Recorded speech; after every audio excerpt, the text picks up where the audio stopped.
తిరుపతిలో కూటమి సర్కార్ 2 ఏళ్లు పూర్తి చేసుకున్న సందర్భంగా ఇవాళ తిరుపతిలో విజయోత్సవ సభ నిర్వహించనుంది. తిరుపతి సమీపంలోని దామినేడులో భారీ బహిరంగ సభ నిర్వహించబోతున్నారు. సుమారు 20 ఎకరాల విస్తీర్ణంలో సభా ప్రాంగణాన్ని సిద్ధం చేసి వేలాది మంది హాజరయ్యేలా ఏర్పాట్లు పూర్తి చేశారు.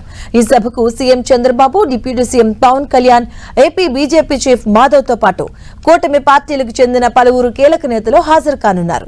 ఈ సభలో ప్రభుత్వ సంక్షేమ, అభివృద్ధి, సుపరిపాలన కార్యక్రమాలను ప్రజలకు వివరించనున్నారు.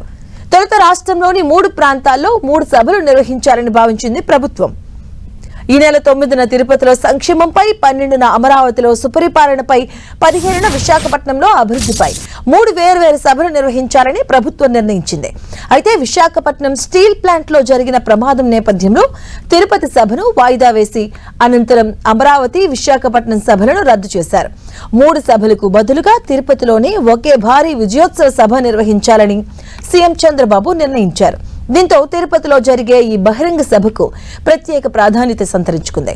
కూటమి ప్రభుత్వ 2 ఏళ్ల పాలనపై ప్రజలకు నివేదిక అందించేందుకు అమలు చేసిన సంక్షేమ పథకాలు, అభివృద్ధి కార్యక్రమాలు, మౌలిక సదుపాయాల కల్పన, పెట్టుబడుల ఆకర్షణ, పాలనాపరమైన సంస్కరణలు ప్రజలకు వివరించేలా సభా ప్రాంగణంలో 20 ప్రత్యేక స్టాల్స్ ఏర్పాటు చేస్తున్నారు.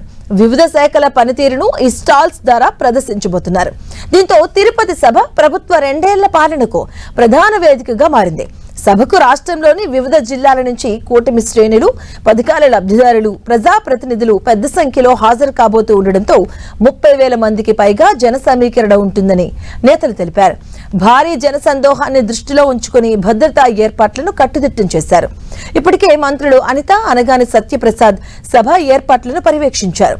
సుమారు 2,000 మంది పోలీస్ సిబ్బందిని విధుల్లో నియమించగా జిల్లా కలెక్టర్, ఎస్పీ స్వయంగా ఏర్పాట్లను పర్యవేక్షిస్తున్నారు. ట్రాఫిక్, పార్కింగ్, తాగునీరు, వైద్య సదుపాయాలపై ప్రత్యేకంగా చర్యలు చేపట్టారు. ఇక రాష్ట్ర వ్యాప్తంగా సుమారు 269 క్యాంటీన్లు ఉంటే వాటి కోసం ఇప్పటి వరకు రాష్ట్ర ప్రభుత్వం 230 కోట్లను వెచ్చించింది. ఇక మహిళల కోసం ప్రత్యేకంగా ఆర్టీసీ బస్సుల్లో ఉచిత ప్రయాణ సౌకర్యాన్ని కల్పించింది. 67 లక్షల మంది పిల్లలకు తల్లికి వందనం అమలు చేస్తూ సుమారు 47 లక్షల మంది తల్లుల ఖాతాలో 10,090 కోట్లను జమ చేశారు. దీపం 2.0 పథకం ఇప్పటి వరకు 4.26 కోట్ల సిలిండర్లను ఉచితంగా ప్రభుత్వం అందించింది. అన్నదాత సుఖీభవ పథకం కింద 46 లక్షల మందికి రైతులకు ఇప్పటి వరకు 8,985 కోట్లను జమ చేశారు. ఇలా ఎన్నో పథకాలను అమలు చేస్తూ ముందుకు వెళ్తుంది కూటమి సర్కార్. అటు కేంద్రంలో ప్రధాని మోదీ సహకారంతో రాష్ట్రంలో టీడీపీ, జనసేన, బీజేపీ కూటమి సర్కార్ వడివడిగా అడుగులకు ముందుకు వేస్తుంది. దీనిపై తిరుపతి సభ ద్వారా సమగ్రంగా చంద్రబాబు ప్రజలకు వివరించేలా ఏర్పాట్లు చేస్తున్నారు.